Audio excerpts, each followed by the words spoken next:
Carlton Bright's shoulders sagged as he pulled into the driveway of his modest suburban home. The setting sun cast long shadows across the neatly trimmed lawn, a stark contrast to the dark clouds of corruption he battled all day. At 38, the environmental engineer felt decades older, worn down by the constant fight against global tech's attempts to bypass regulations for their damn project. He stepped inside, greeted by silence. Victoria's car was in the driveway, but there was no sign of his wife. The house was a mess, as usual. Dishes piled in the sink, toys scattered across the living room floor. Carlton sighed, resigned to another evening of cleaning up after his family.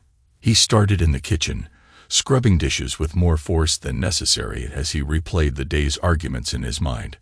By the time he reached the upstairs bathroom, his frustration had simmered down to a dull ache. He emptied the small trash can mechanically, barely registering the contents until a flash of white plastic caught his eye. Carlton froze, the half-filled garbage bag slipping from his fingers. Nestled among crumpled tissues and empty toothpaste tubes lay a pregnancy test. Positive. His mind raced, thoughts crashing into each other like waves in a storm. It had been 5 years since his vasectomy, a decision he and Victoria had made together after the twins were born. They'd agreed their family was complete with Emma and Olivia, now 7 years old. Carlton's hand shook as he picked up the test, studying it as if it might suddenly change its result. He took a deep breath, trying to calm the rising panic in his chest. There had to be a logical explanation. He found Victoria in the living room, sprawled on the couch, her attention fixed on her phone. She didn't even look up as he entered. "Vic," Carlton said, his voice strained. "I found something in the bathroom trash." Victoria's eyes flicked up briefly, then returned to her screen. "Amen." Carlton held out the pregnancy test. "Care to explain this?" For a split second, something like alarm flashed across Victoria's face, but it vanished so quickly, Carlton wasn't sure he'd seen it at all. She shrugged, her tone dismissive. "Oh, that must be a false positive. Or maybe one of my friends used our bathroom." "Don't be so paranoid, Carlton." She went back to scrolling on her phone, effectively ending the conversation. Carlton stood there, the test still in his hand, feeling like the ground had shifted beneath his feet. Victoria's casual tone, her lack of surprise or concern, it all felt wrong. He opened his mouth to press further, but the words died on his lips. What if he was overreacting? Maybe it was a friend's test, or a false positive, like she said. Starting an argument now would only make him look foolish and paranoid. Carlton retreated to the kitchen, tossing the test in the trash. As he prepared dinner for the family, his mind churned with unanswered questions. He resolved to keep his suspicions to himself for now, but he couldn't shake the feeling that something was very, very wrong. Over the next few weeks, Carlton found himself hyper-aware of Victoria's every move. It was as if the pregnancy test had lifted a veil, revealing a host of behaviors he'd previously overlooked or dismissed. Victoria was constantly on her phone, fingers flying over the screen as she typed out messages. Whenever Carlton entered the room, she'd quickly lock the screen or flip it face down. Her hushed phone calls became more frequent, always taken in another room or outside on the patio. "Just work stuff," she'd say with a breezy smile when he asked. But Carlton knew her boutique clothing store didn't require that level of constant communication. The girls' nights out increased in frequency as well. Victoria would breeze out the door in her most flattering outfits, leaving Carlton to handle dinner and bedtime for the twins. She'd return late, smelling of wine and wearing a secretive smile. Carlton's suspicions knotted him, but he held his tongue. He needed more information before confronting Victoria. The opportunity presented itself at the annual neighborhood barbecue, hosted by the Johnsons next door. Carlton was manning the grill, flipping burgers, and trying to maintain a facade of normalcy. Victoria flitted from group to group, champagne flute in hand, laughing a little too loudly at every joke. As he added another round of hot dogs to the grill, Carlton overheard a conversation from the nearby patio table. Victoria's friend Marla was speaking in a stage whisper. clearly tipsy and oblivious to Carlton's presence. "So, Dish," Marla giggled, leaning in close to another woman. "How's Vicky's secret relationship?" Carlton's hand tightened on the spatula, his knuckles turning white. "The other woman?" he asked quietly. "Susan from 3 houses down," the woman replied, glancing around furtively. "Jerome. God, I don't know how she landed him. That man is so charming." Marla snorted into her drink. "Right? I mean, Carlton's nice and all, but Jerome Bailey, he's in another league entirely." The name hit Carlton like a physical blow. Jerome Bailey, the flashy real estate developer known for his shady dealings and womanizing ways. Carlton had crossed paths with him at city council meetings, always leaving with a bad taste in his mouth. He stood there, frozen, as the women continued to gossip. They painted a vivid picture of Victoria's affair, encounters at high-end hotels, lavish gifts, promises of a life filled with luxury and excitement. Carlton mechanically flipped burgers, his mind reeling. How long had this been going on? Was the pregnancy test Victoria's after all? Could she really be carrying Jerome Bailey's child? He made it through the rest of the barbecue on autopilot, plastering on a smile and making small talk. Victoria didn't seem to notice anything amiss, too caught up in her own little world. That night, after Victoria had gone to bed, Carlton called the one person he thought he could trust. Stephen Ho, his best friend since college. Stephen, a financial advisor, had always been there for Carlton through thick and thin. "Carlton," Stephen answered groggily. "It's late, man. Everything okay?" Carlton paced the kitchen, keeping his voice low. "I need to talk. Steve, it's about Victoria. I think she's being unfaithful." There was a pause on the other end of the line. When Stephen spoke again, his tone was carefully neutral. "That's a big accusation, Carl. What makes you think that?" Carlton poured out everything. The pregnancy test, Victoria's secretive behavior, and what he'd overheard at the barbecue. Stephen listened quietly, only speaking to ask for clarification on certain points. "Jesus, Carl. I don't know what to say," Stephen finally responded. "It seems so unlike Victoria." "I know what I heard, Steve," Carlton insisted. I don't know what to do now." Stephen sighed heavily. "Look, don't do anything rash. Get some sleep. Try to clear your head. We'll meet for lunch tomorrow and figure out a game plan." "Okay," Carlton agreed, feeling a small measure of relief. At least he wasn't alone in this anymore. He thanked Stephen and hung up, unaware that his supposed best friend was already dialing Victoria's number. In a tastefully decorated high-rise apartment across town, Victoria's phone buzzed.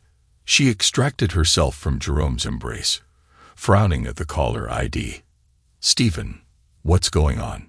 Jerome propped himself up on one elbow, his chiseled features creased with annoyance. "Who's calling at this hour?"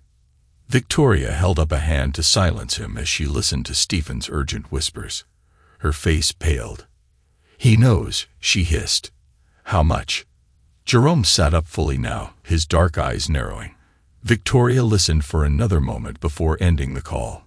"We have a problem," she said, turning to face her lover. "Carlton's getting suspicious. We need to be more careful." Jerome's laugh was cold and dismissive. "Please, your husband wouldn't know what to do with this information if we handed it to him on a silver platter. He's too trusting." Victoria's lips curled into a cruel smile. "You're right, of course. Still, we should take precautions. I'm not ready to give up this comfortable life just yet." As they fell back into bed, plotting and scheming, Carlton tossed and turned in his empty bed across town.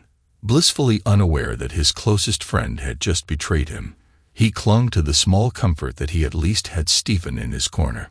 The following week found Carlton buried in work, desperately trying to gather evidence against Global Tech's illegal activities. The corrupt corporation was pushing hard to bypass environmental regulations for a massive new development, one that would devastate the local ecosystem. Carlton sat at his desk, surrounded by stacks of reports and environmental impact studies.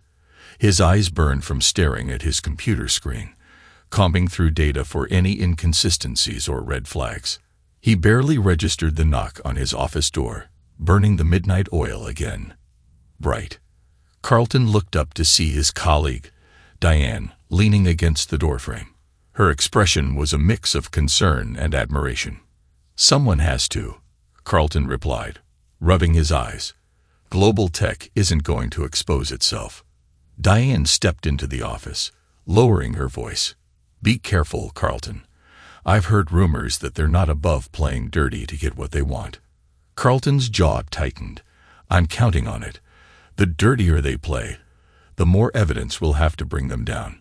As Diane left, Carlton's phone buzzed with a text from Victoria. "Working late again.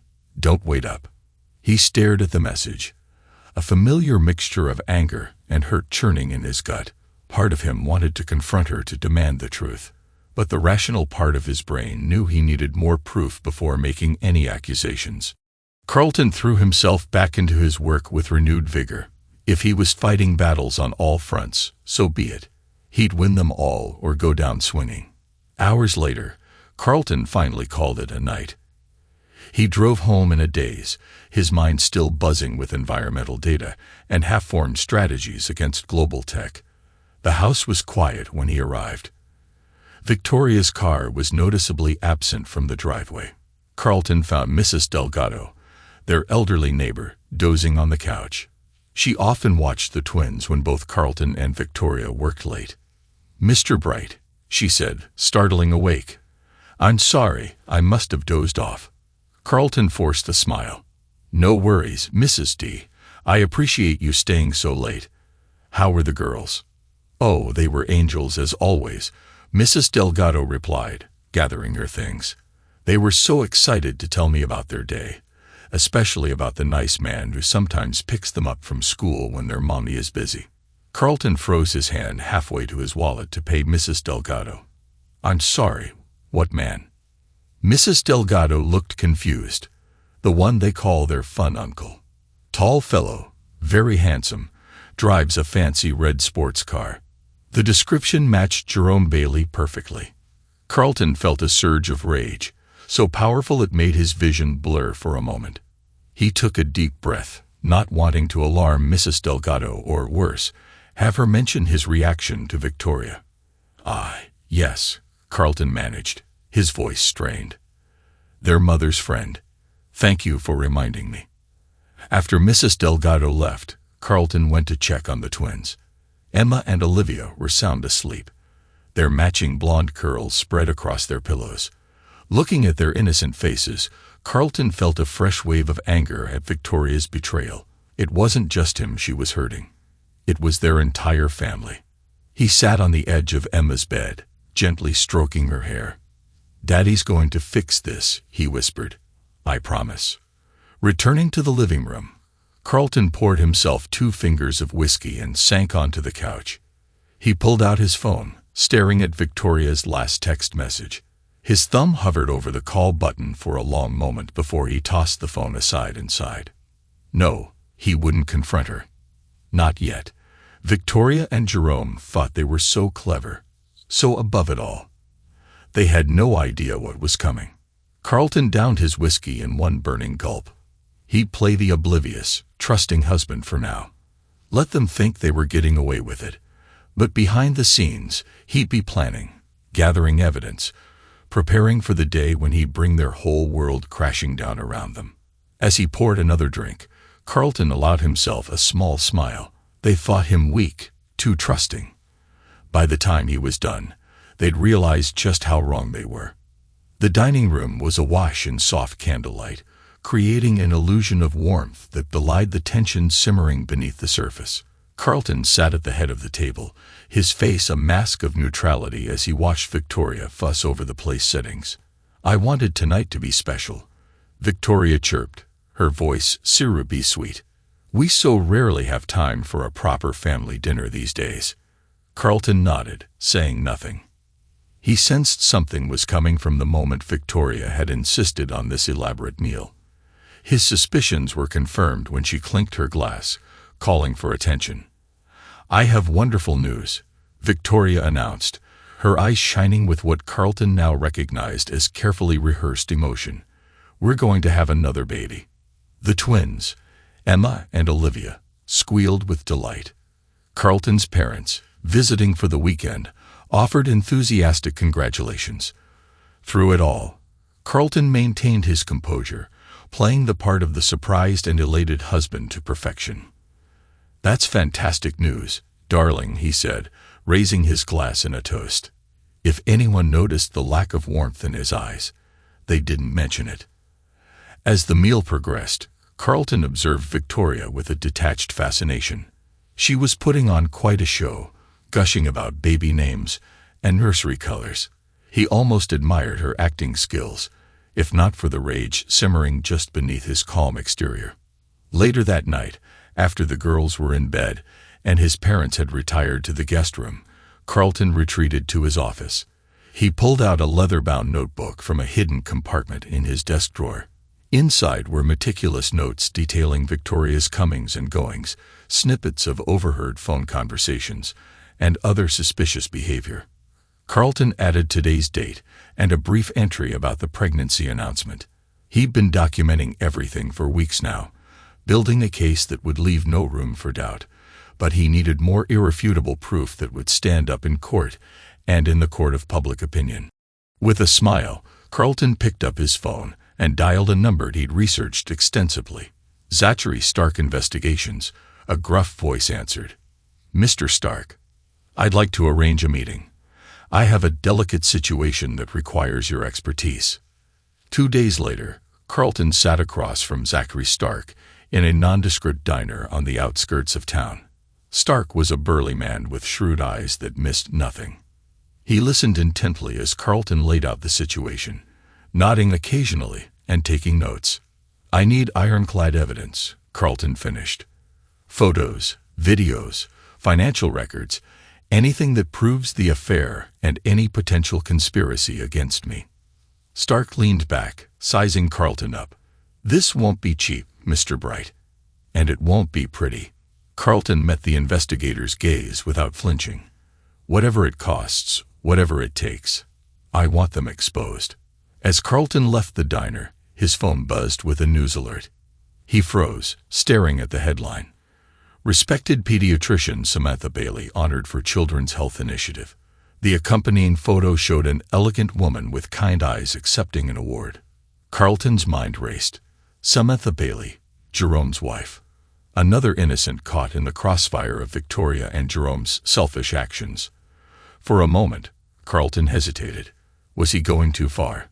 But then he remembered the look on Victoria's face as she announced her pregnancy, the casual way she'd involved their children in her deception.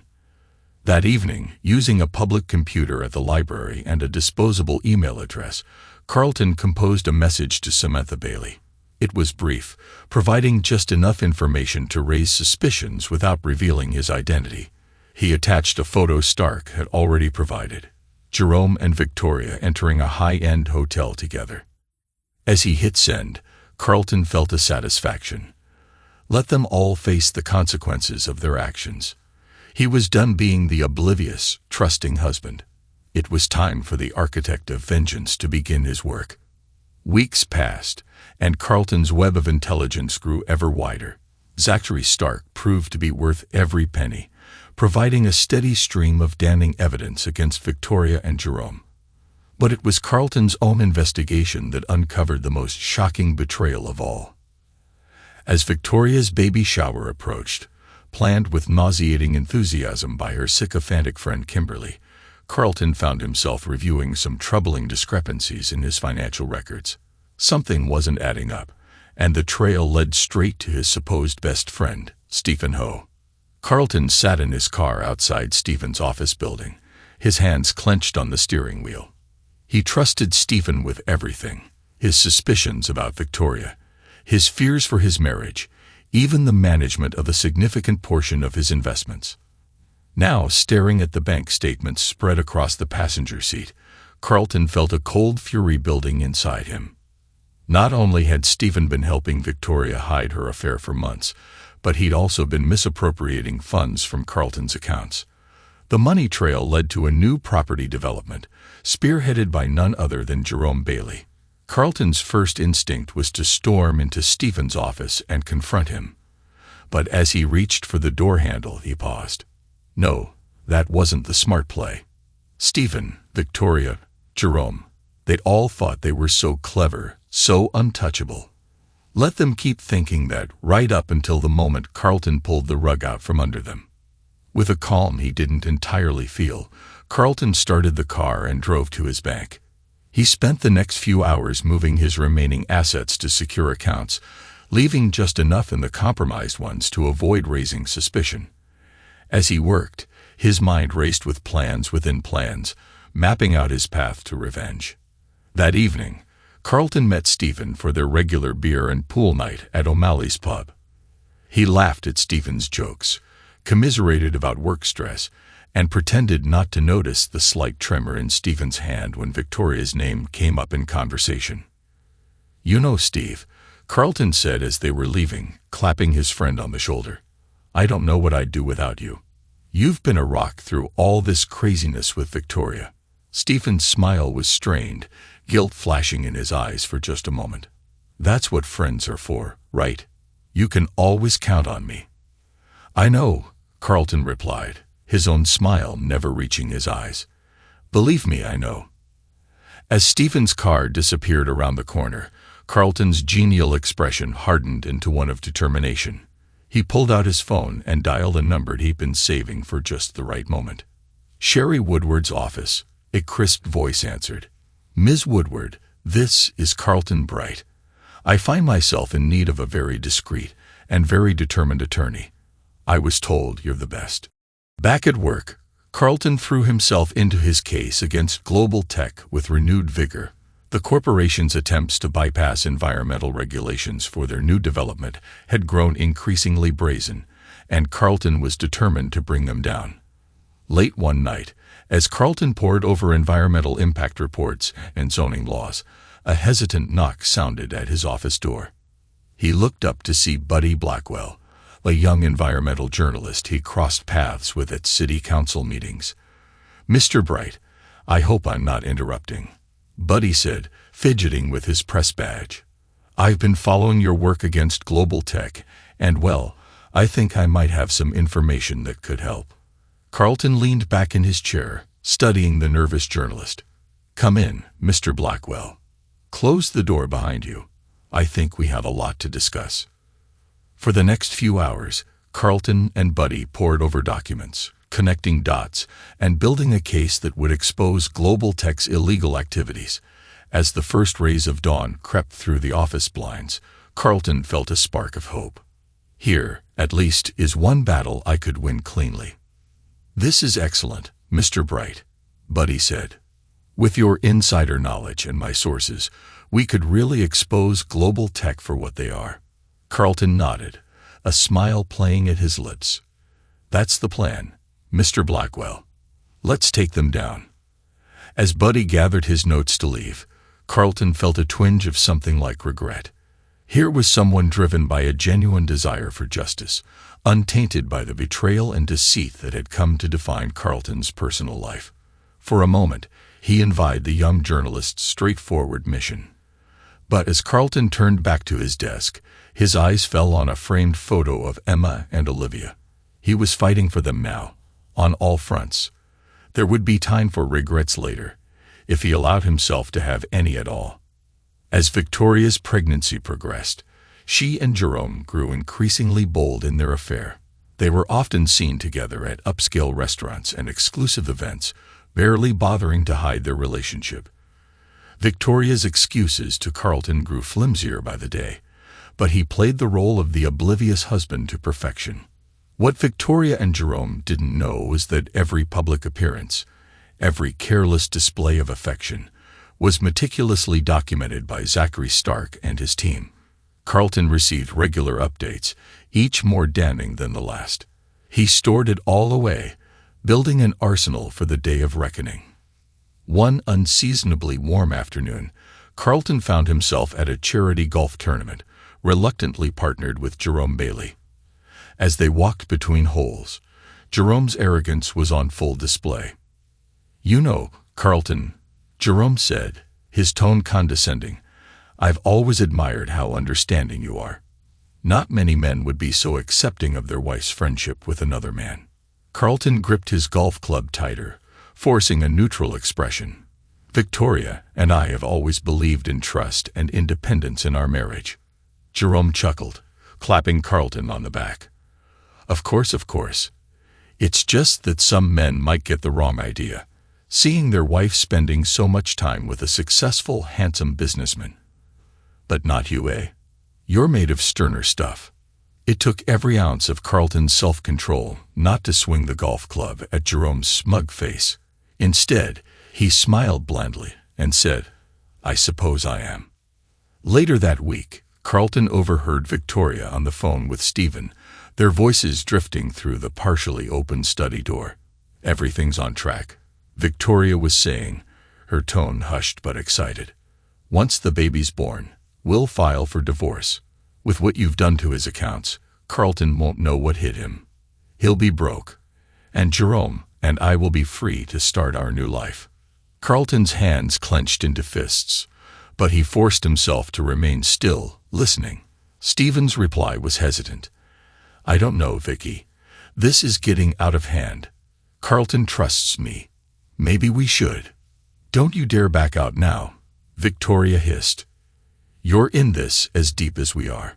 Or do you want Carlton to find out how you've been managing his investments?" There was a long pause before Stephen sighed. "No, you're right. I'm in. Just be careful, okay?"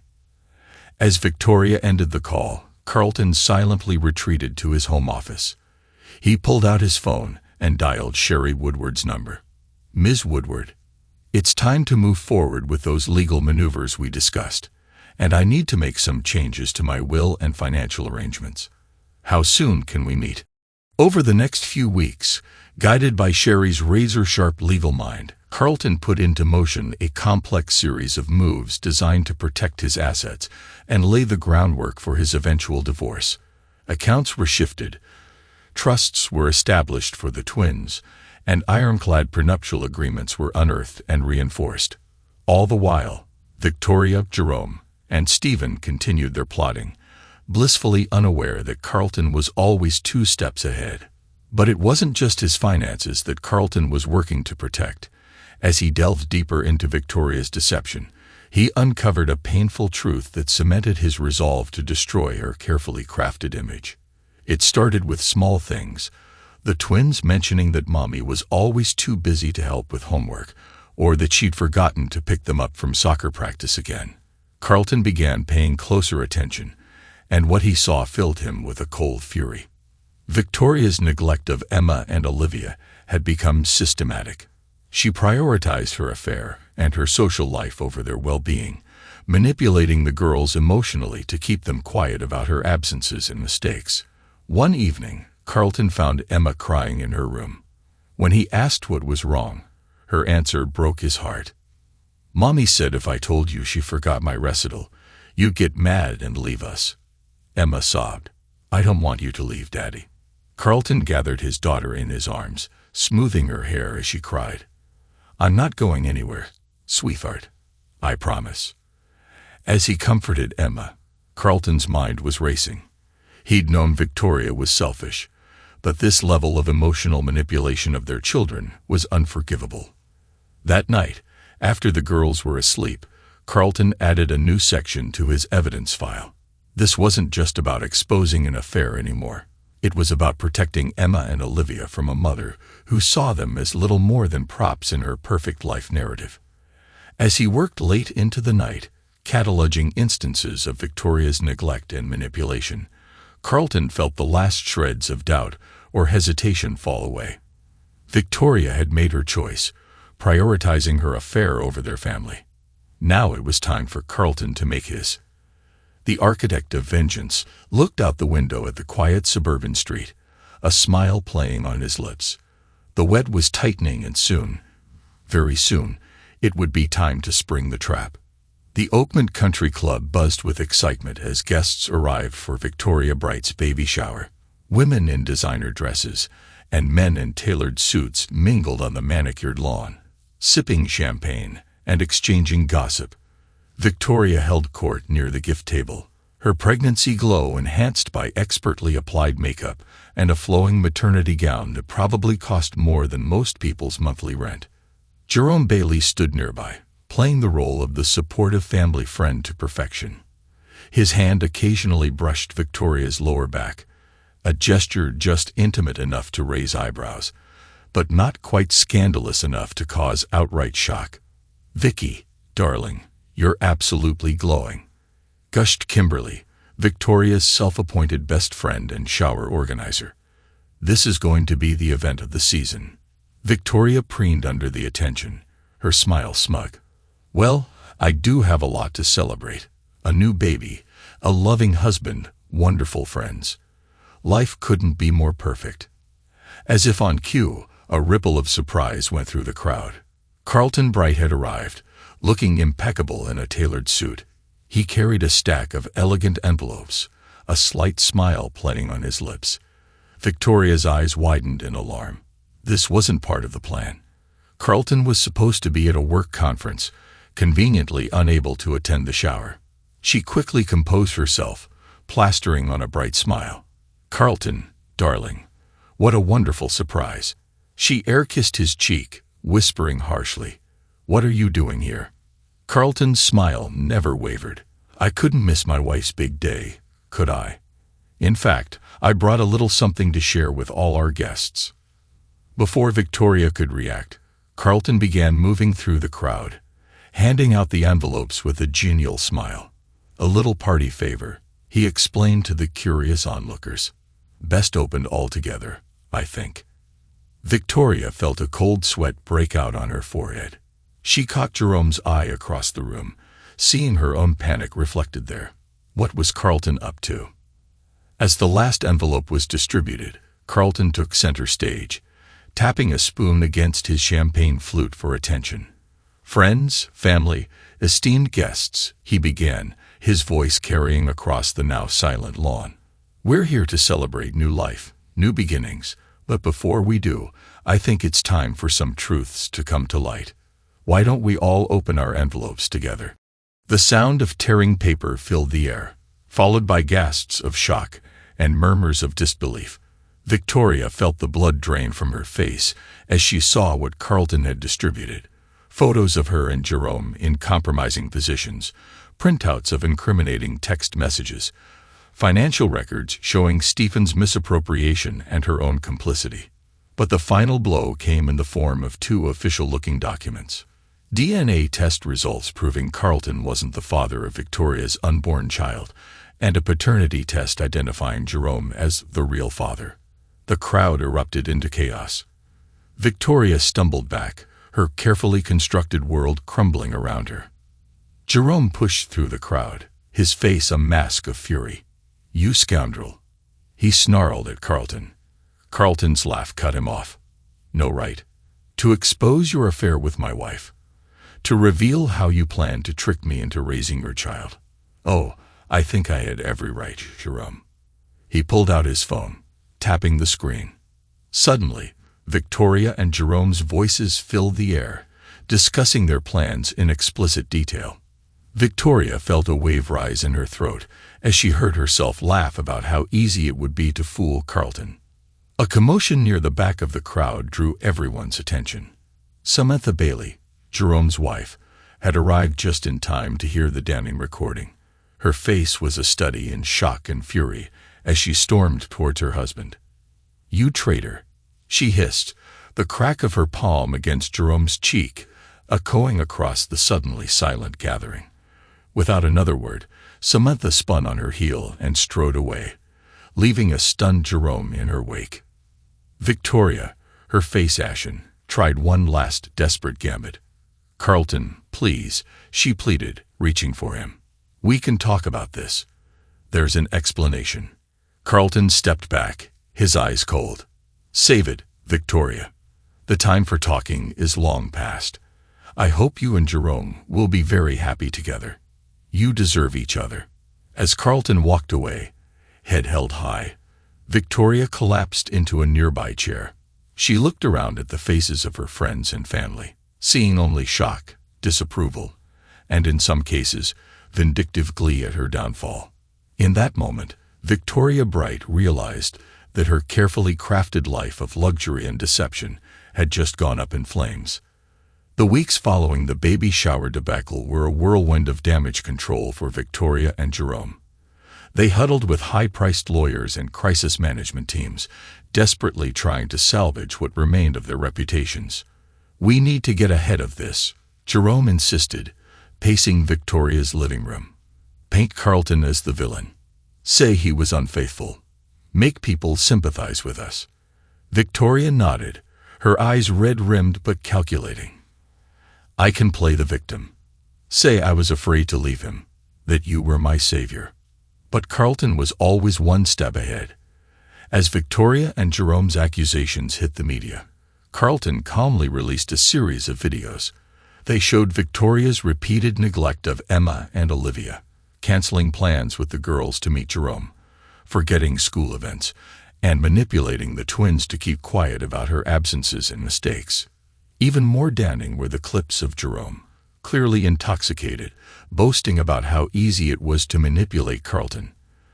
"The guys at Chump," Jerome slurred in one video, filmed covertly at a bar, "think he's so smart with his environmental crusades. Meanwhile, I'm involved with his wife and spending his money. It's almost too easy." Public opinion, initially divided, swung decisively in Carlton's favor. Victoria and Jerome found themselves shunned by former friends and business associates, their phones suddenly going unanswered. Meanwhile, Carlton was making waves in his professional life. The evidence he and Buddy Blackwell had gathered against Global Tech was ironclad. Carlton's testimony before a grand jury was powerful and convincing, laying bare the corporation's illegal activities and disregard for environmental regulations. As Carlton left the courthouse after his final day of testimony, he was mobbed by reporters. "Mr. Bright, how does it feel to bring down one of the biggest corporate polluters in the state?" Carlton's response was measured but forceful. "This isn't about personal satisfaction. It's about protecting our environment and holding corporations accountable. Global Tech thought they were above the law. Today, we proved them wrong." The headlines the next day were glowing. "Environmental hero brings down corporate giant." Carlton's whistleblowing had earned him national recognition, with environmental groups hailing him as a champion of corporate accountability.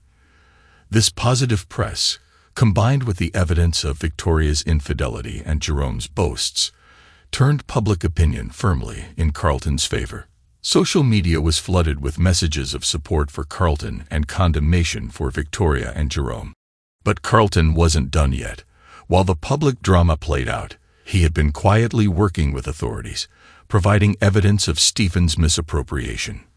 The betrayal of his oldest friends still stung, but Carlton's desire for justice outweighed any lingering sentiment. It all came to a head on a rainy Tuesday morning.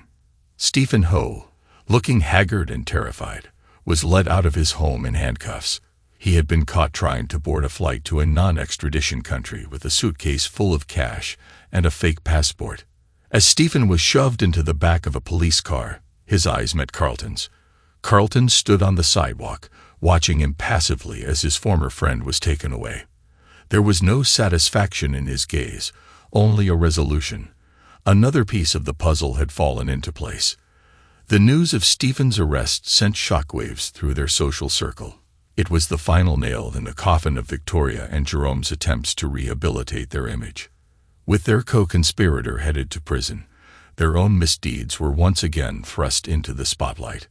Carlton, for his part, refused to comment on Stephen's arrest. When pressed by reporters, he simply said, "The evidence speaks for itself. I trust our justice system to handle the matter appropriately." As the dust began to settle, Carlton turned his focus to the future.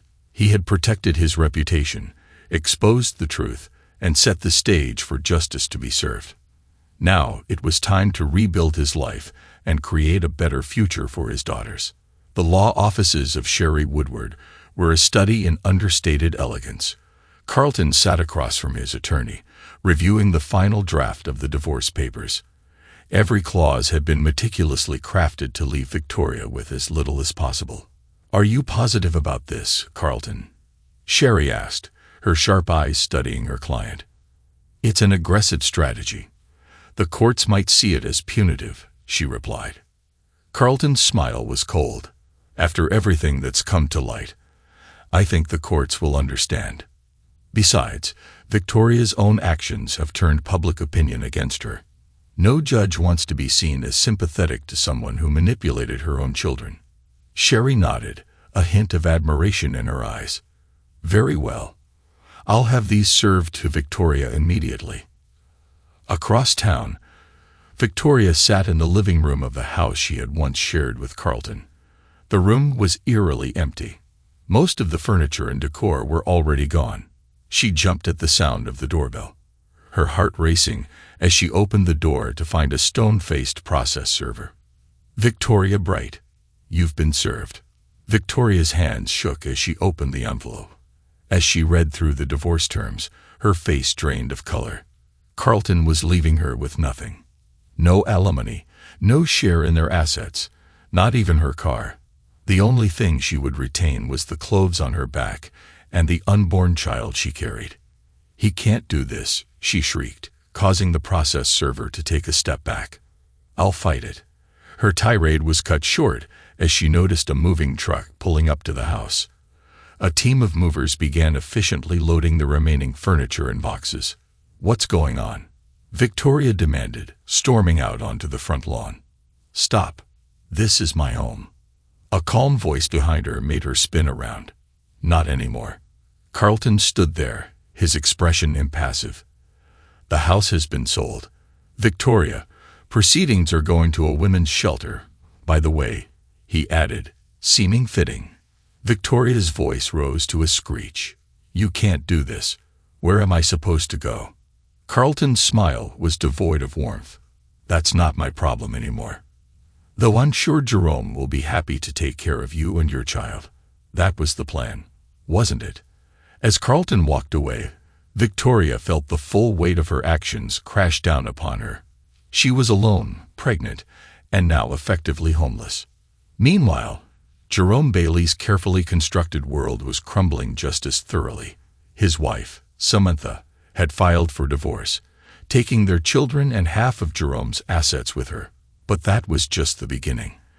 The scandal had spooked investors, and Jerome's real estate empire was imploding.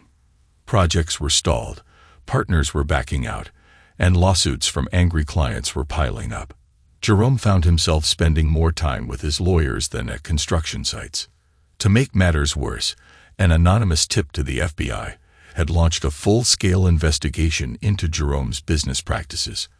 As federal agents combed through his records, Jerome realized that his shady dealings were about to catch up with him in a big way. Victoria and Jerome, once the toast of their social circle, now found themselves pariahs. Former friends crossed the street to avoid them.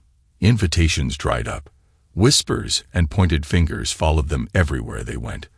Finally, unable to bear the constant scrutiny and judgment, they made the decision to leave town, their carefully constructed lives in shambles. Carlton, on the other hand, was thriving. The family court, presented with overwhelming evidence of Victoria's infidelity and emotional manipulation of the children, had granted him full custody of Emma and Olivia. The girls, initially shaken by the upheaval, were flourishing under their father's care. Carlton's professional life was equally successful. He used his newfound fame and respect to start a foundation supporting environmental causes and helping children affected by parental infidelity. The Bright Future Foundation quickly gained national attention, with Carlton's personal story lending weight and credibility to its mission. As for Carlton himself, he had relocated with his daughters to a beautiful, eco-friendly home on the coast. The sound of waves crashing against the shore served as a constant reminder of the new life they were building together. It was on a sunny afternoon at the beach that Carlton met Marla Rodriguez. She was a marine biologist and single mother, her young son building sandcastles with Emma and Olivia. As they talked, Carlton found himself drawn to Marla's intelligence, kindness, and genuine warmth. For the first time in years, Carlton felt a spark of something he had thought long dead, the possibility of true love and partnership. Marla showed him that loyalty and trust weren't myths. Not everyone had an ulterior motive. As the sun set over the ocean, Carlton watched his daughters playing with Marla and her son. He felt a sense of peace wash over him. The betrayals of his past had made him stronger and wiser. He would never forget the lessons learned, but he was ready to embrace this new chapter of his life. The architect of vengeance had completed his masterwork. Now, it was time for Carlton Bright to build something new, a future filled with love, trust, and the family he deserved. Epilogue. 5 years later, the bustling courthouse in downtown Manhattan hummed with activity as Victoria Bright, now Victoria Callahan, was led away in handcuffs. Her once impeccable appearance was a shadow of its former self. Designer clothes replaced by a drab jumpsuit, perfectly coiffed hair now limp and graying. The judge's words still rang in her ears. 10 years for fraud, misappropriation, and conspiracy. Victoria's fall from grace had been spectacular and complete. After fleeing her old life, she and Jerome had tried to start over in New York City, but their past misdeeds continued to haunt them. Victoria's attempts to launch a new fashion line were met with derision and boycotts. Investors, burned once by the scandal, steered clear. Desperate and running out of options, Victoria and Jerome had turned to increasingly risky ventures.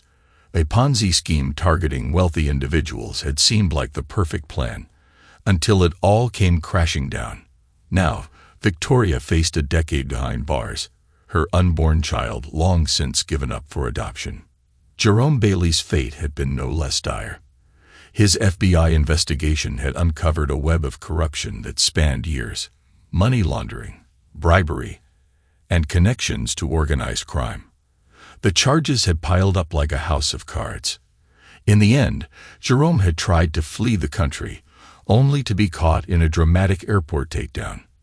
Now serving 25 years in a federal penitentiary, Jerome's once charming smile had twisted into a bitter scowl.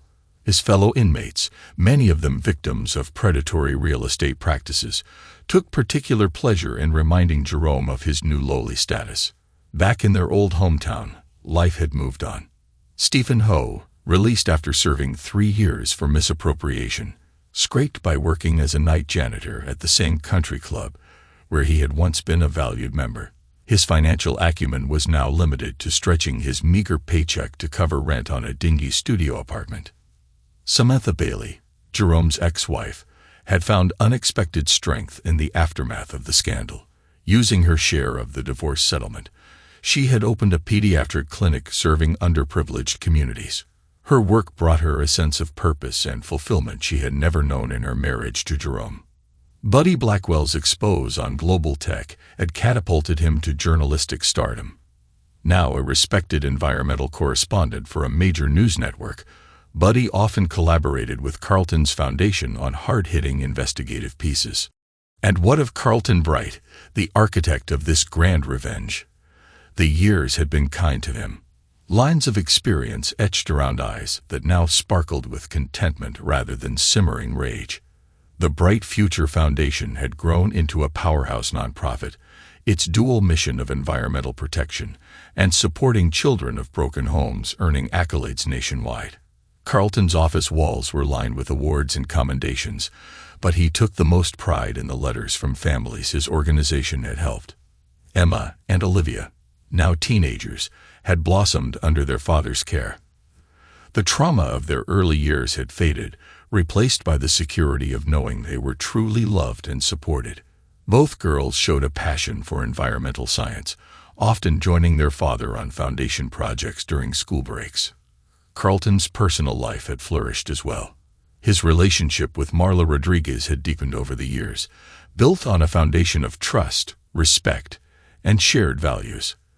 They had married in a small ceremony on the beach 2 years ago, their children serving as attendants. Their blended family lived in harmony in the eco-friendly coastal home, which had been expanded to accommodate everyone comfortably. Marla's marine biology work complemented Carlton's environmental initiatives, and together they were a formidable force for positive change in their community. On this particular evening, Carlton stood on the deck of their home, watching the sun set over the ocean. Marla joined him, slipping her hand into his. "Penny for your thoughts?" she asked, leaning her head on his shoulder. Carlton smiled, drawing her close. "Just thinking about how far we've come, how different things could have been." Marla nodded, understanding in her eyes. She knew Carlton's full story had helped him work through the lingering pain and anger. "Do you ever regret it? How things ended with Victoria and the others?" Carlton was quiet for a moment, considering. "I regret that it was necessary," he said finally, "but I don't regret protecting myself and the girls. We built something beautiful from the ashes of that betrayal." As if on cue, laughter drifted up from the beach where their children were having an impromptu bonfire. Emma and Olivia were animatedly explaining tide pools to Marla's son, their faces alight with enthusiasm. "We certainly did," Marla agreed, her voice warm. They stood in comfortable silence, watching their family below. Carlton felt a deep sense of peace settle over him. The past couldn't be changed, but it had shaped him into the man he was today, a man who understood the value of true loyalty, the strength found in adversity, and the power of using one's skills for positive change. The architect of vengeance had long since laid down his tools. In their place, Carlton Bright had become an architect of hope, building a legacy that would far outlast the echoes of past betrayals. As the stars began to twinkle overhead, Carlton and Marla joined their children on the beach. Tomorrow would bring new challenges, new opportunities to make a difference. But for now, surrounded by the family he had fought so hard to protect, and the love he had once thought lost forever, Carlton was exactly where he was meant to be. The story of the Bright family wasn't one of unending happiness. Life was too complex for that. But it was a story of resilience, of justice served, and of the power of choosing to build a brighter future, no matter how dark the past. And for Carlton, that was a story worth living. Thanks to everyone who took the time to listen to today's stories. If you enjoyed it, please consider liking and subscribing if you haven't already. Feel free to share your thoughts on the events in the comments below. Take care.